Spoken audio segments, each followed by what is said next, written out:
자, 전 영상에서 우리는 그 수영, 자유형이든 평형이든 그 잘 하기 위해서, 교정하기 위해서 기본이 되는 그 저항과 호흡에 대해서 알아봤습니다. 그럼 이번에는 우리의 평형이 느리고 힘들고 멀리 못 가는 이유를 알아볼게요. 아까 제가 말씀드린 것 중에 두 가지였죠. 저항과 또 하나는 호흡이었죠. 본능이죠. 네. 물에서 이제 불가항력입니다. 어쩔 수가 없어요. 그래서 물이 이렇게 있으면 우리는 물 밑으로 가는 게 제일 나은데 이게 안 되니까, 호흡 때문에 안 되니까 물 위에서 이제 가는 거죠. 그러니까 모든 게 다 저항이 되는 거예요. 그럼 평형이 구체적으로 느리고 힘든 이유는 뭘까요? 느리고 힘드니까 멀리 못 가겠죠. 느린 이유는요, 힘을 효율적으로 못 쓰기 때문이죠. 힘든 이유는요, 안 쓰던 근육을 써서. 아니요, 그럼 똑같은 힘이 있는 사람인데 누구는 잘하고 누구는 못해요. 왜 그래요? 네, 저항의 문제가 되겠죠. 저항은 기본적으로 우리가 물 밖에 나와 있는 모든 것이 저항이 되는 것이죠. 네. 그래서 제가 일단은 어쨌든 호흡을 해야 되니까 물에 뜨는 거, 엉덩이를 띄워서 이렇게 뜨는 거에 대해서 말씀드렸고, 두 번째는 이 몸이 갈 때 우린 좌우로 못 가니까 이렇게 가야 된다고 말씀드렸습니다. 선수들도 보면 이 돌핀킥이 적용이 되는 순간이 팔을 펴서 쭉 뻗었을 때, 그때 이렇게 쭉 펴주고 나가죠. 머리가 물속에 들어가서. 근데 우리가 일반적으로 수영장에서 배울 때 제가 또 하나의 저항은 이걸 말씀드렸어요. 그렇죠? 네. 근데 수영장에서 배울 때 일단은 사람들이 흥미가 생겨야 되니까, 안 하던 수영을 하니까 이제 흥미가 생겨야 되니까 앞으로 나가야 되고, 그러니까 발차기를 먼저 가르치는데, 그 발차기에는 두 가지 종류가 있습니다. 하나는 이제 웨지킥이 있고요, 하나는 휙킥이 있습니다. 이 웨지킥은 전통적인 발차기죠. 우리가 다리를 일단 밖으로 넓게 벌렸다가 그 다음에 모으는 것이죠. 벌리고 그 다음에 모으는 거예요. 넓게 차서 이렇게 모으는 거죠. 그러니까 어떻게 되겠어요? 이게 일단은 잘 나가는 것 같아요. 왜냐하면 이렇게 넓게 벌렸다 모으니까 이 다리 사이에 있는 물이 다 빠져나가니까.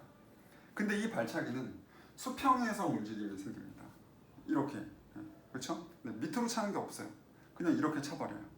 이게 밑으로 차는 것처럼 보이는 이유는, 이게 이제 힘들게 되는 이유 중에 하나인데요. 호흡을 하려고 팔이 누르니까, 그때 머리가 뜨니까 상대적으로 발이 가라앉는 경우, 그게 발을 밑으로 차는 거 아닙니까? 이렇게 말씀하시는데 아니에요.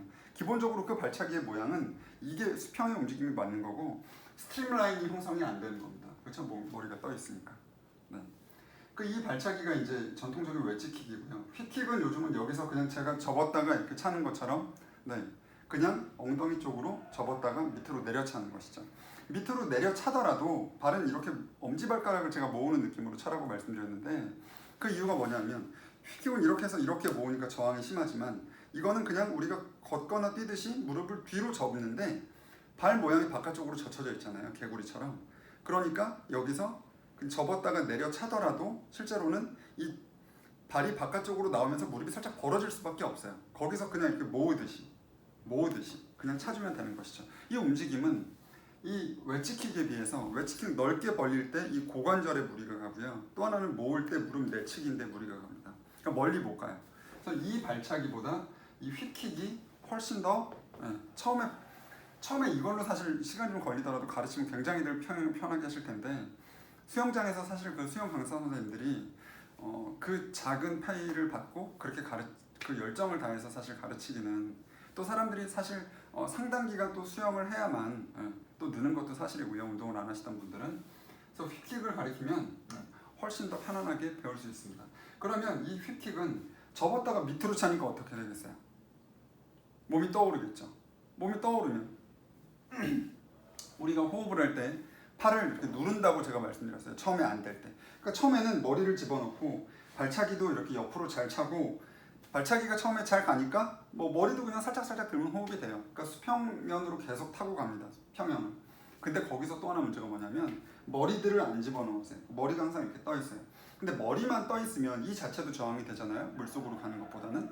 근데 또 하나의 문제는 뭐가 있냐면, 머리가 들려있다는 건 얼굴이 앞을 보고 있다는 거죠. 그러니까 얼굴도 저항을, 내 발차기로 앞으로 나가는데 계속 저항을 만들고 있는 거예요. 무슨 말인지 아시죠? 그러니까 머리가 항상 이렇게 목에 힘 빠진 상태에서 고개가 물속에 얼굴면이 바닥을 봐야 되는 거죠. 우리가 바닥을 본다 그러면 눈으로 보니까 이렇게 하고 자기는 계속 바닥을 봤다고 해요. 근데 아니죠. 얼굴면 자체가 바닥을 보셔야 됩니다. 그래서 기본적으로 일단 발차기가 이렇게 되면 처음에는 좀 뭐 느리고 잘 안 가는 것처럼 보이지만 우리가 수영을 멀리 가겠다 그래서 한 1km 정도 간다 그러면 제가 지금 말씀드린 발차기 그리고 팔 동작을 하게 되면 1km를 갔을 때 그냥 평면으로 가는 사람들이 30분에 간다 그러면 이 휙킥을 차면서 팔 동작을 작게 하면 20분 안에 들어갑니다. 그 2배 정도의 시간 차이가 나요. 우리가 뭐 보통 평영을 뭐 이렇게 수영장 뭐 50m가 아니고 25m에서 하게 되니까 하나, 둘, 셋, 넷, 2번 왔다 갔다 하면 100m잖아요. 100m 하면 잘했다고 생각하세요. 근데 왜 그렇게 한계를 지으세요? 이건 사실 그렇게 힘을 안 들이고도 할 수 있는 건데. 그럼 50m에서 하면 한 번 갔다 오면 끝인 거예요. 그럼 한 번만 가시겠어요? 아니죠. 2번 가려고 노력하시겠죠. 그럼 그 과정에서 근력도 붙을 것이고 점점 힘이 빠지고 할 텐데 그래서 수영장에서 하시더라도 100m 하지 마시고 한 200m, 300m 이렇게 목표를 가지고 하시면 뭐 좋을 것 같습니다. 네, 그럼 기본적으로 이제 제가 발차기에 대해서 말씀드렸고 두 번째는 팔 동작을 말씀드릴게요. 자, 이제 발차기가 이 휩킥이 된다는 가정합니다. 근데 우리가 웨지킥으로 할 때는 이제 점점 이제 가다가 다리 때문에 힘이 들죠. 그러니까 많이 안 나가요. 그리고 많이 안 나가니까 이제 더 빨리 하려고 팔을 더 크게 하게 되죠. 그래서 팔을 밑에까지 이렇게 저어요. 여기까지 저으니까 이걸 모을 수가 없어요. 옆에 걸리니까. 팔은 기본적으로 이 앞에서 끝나야 됩니다. 이 앞에서 팔꿈치를 모으고 쭉 그냥 물속으로 던져져야 되는 거죠. 그래서 팔이 절대로 이렇게 아까 말씀드린 이 통로 밖으로 이렇게 나가면 안 되죠. 나가면 안 돼요. 다 저항이 되니까. 이 앞에서 그냥 이렇게 해서 끝나야죠. 이렇게. 그래서 이 앞에서 이 통로 안에서 끝나야 됩니다. 작게. 네. 근데 이때 또 하나 우리는 손을 모아요. 그리고 손이 수면 밖으로 나옵니다. 그럼 어떻게 되겠어요? 손도 저항이 돼요. 선수들 수영하시는 거 보면 손 안 나옵니다. 그냥 물속에서 하고 그냥 바로 던져요. 저항을 다 줄이는 것이죠. 네. 상체는 많이 나오는 것 같지만 선수들도 이미 그 사람들은 하루에 10kg 이상 하기 때문에 몸에 힘이 완전히 빠져 있는 상태예요. 그러니까 하지만 그냥 힘을 들여서 눌러서 뜨는 게 아니라 팔꿈치를 모아서 뜨고 그냥 쭉 던지고 나가는 겁니다. 그러니까 이거 착각하시면 안 돼요. 여러분이 하시는 팔 동작이랑 완전히 다릅니다. 여러분은 밑에까지 해서 발차기가 안 나가면 나중에 힘들어서 잘 못 모으게 되니까 안 나가면 팔을 이렇게 뒤에까지 저어가지고 나가려고 하시고 그러면 또 팔이 여기 걸리니까 걸린 팔을 또 앞으로 볼 때 또 저항이 되는 거죠. 발차기는 반드시 휙킥, 그러면 팔은 작게 해서 앞으로 쭉. 네. 팔을 그렇게 던져주셔야 됩니다. 네. 그렇게 되면 일단 발차기가 덜 힘들기 때문에 효율이 향상이 되겠죠. 운동의 효율이. 네. 우리 이걸 이피션시라고 하는데요. 네. 이피션시가 향상됩니다. 그 다음에 생각해 보세요. 같은 힘인데 동작이 작아요. 그 다음에 넓게 모았다 하지 않아요. 그냥 우리 하루에 뭐 10,000보 걷잖아요. 그러면 이거 5,000번 할 수 있다는 얘기죠. 사실은. 네. 그럼 그게 힘들겠어요? 힘들지 않습니다. 평소에 쓰던 운동과 같은 방향이기 때문에 힘들지 않아요. 네. 그러면 당연히 멀리 갈 수 있겠죠. 네. 근데 여기서 하나만 더 만들어주면 그게 이제 바로 이 돌핀킥의 원리를 접목시키는 것이죠. 네. 발차기를 밑으로 차게 되면 몸이 떠올라요. 몸이 떠오를 때 팔을 뒤통수가 수면에 닿았을 때 팔을 해가지고 다시 쭉 물속으로 찔러 넣는다고 생각하면 머리가 이렇게 들어갈 겁니다. 또 제가 팔을 쭉 뻗으면 밑으로 찌르면 이 머리가 유도를 한다고 말씀드렸어요. 그죠? 몸을 유도한다 그랬어요. 그럼 밑으로 내려갔다가 거기서 쫙 하고 펴주면 다시 타고 올라오죠. 타고 올라오면 그때 다시 팔 하고 다시 쭉. 그러니까 이 움직임이 이렇게 생길 수가 있는 겁니다. 제가 영상에서는 이 돌핀킥을 좀 과도하게 보여드렸는데 사실은 이거를 만들기 위해서 이걸 쭉 펴주기 위해서 그러려면 목하고 어깨 힘이 완전히 빠져 있어야 돼요. 네. 팔꿈치를 모으게 되면 장점 또 하나는 머리를 많이 들지 않아도 상체가 부양이 됩니다. 그럼 얼굴이 앞을 보지 않아도 돼요. 이 상태에서 그대로 하고 바로 들어갈 수 있습니다. 자, 말씀드리는데 물 밖으로 나오는 모든 저항을 최소화해 보세요. 손이 나오지 않고요. 머리가 먼저 들어가는 겁니다. 그리고 나서 발 차는 거죠.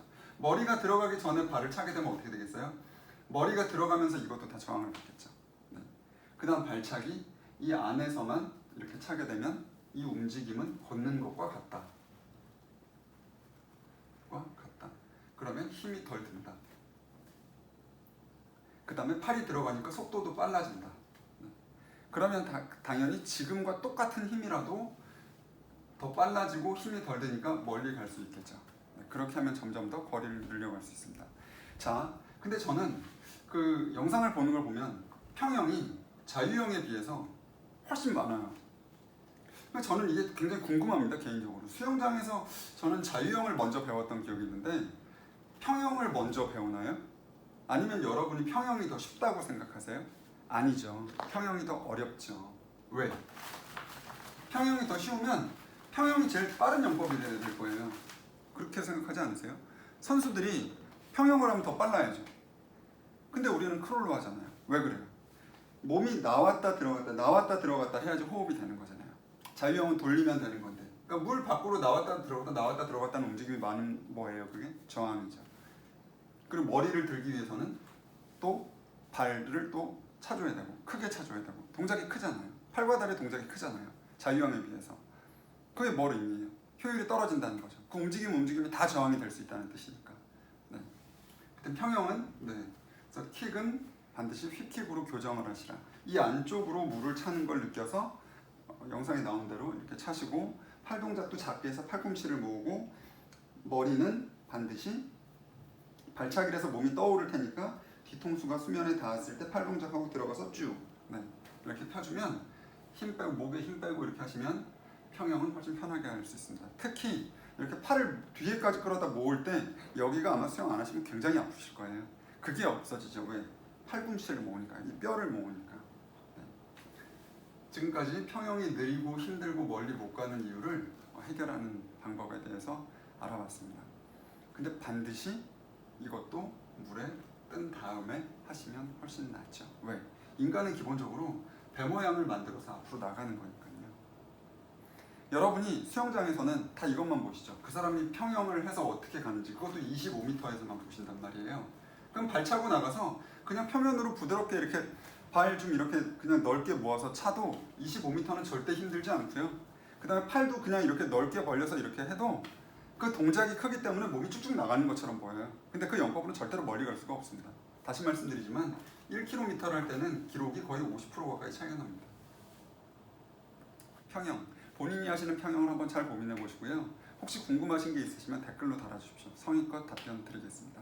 그리고 이 내용은 수영장에서는 소리도 잘 안 들리고 시끄럽고 여러분들이 이 설명보다는 이 영상을 동작을 계속 보려고 하시기 때문에 이거 이렇게 설명드렸고 다음에 영상으로 찍어서 그때 같이 다시 설명을 드리겠습니다. 일단은 그때까지는 이 설명을 기본으로 아까 말씀드렸던 물의 저항 그리고 호흡의 문제를 같이 해결하신 다음에 먼저 뜨고 돌핀킥을 하고 그 다음에 순서대로 드릴을 하시면 평형을 훨씬 더 편하게 하실 수 있을 거예요. 힘주고 하는 운동은 없습니다.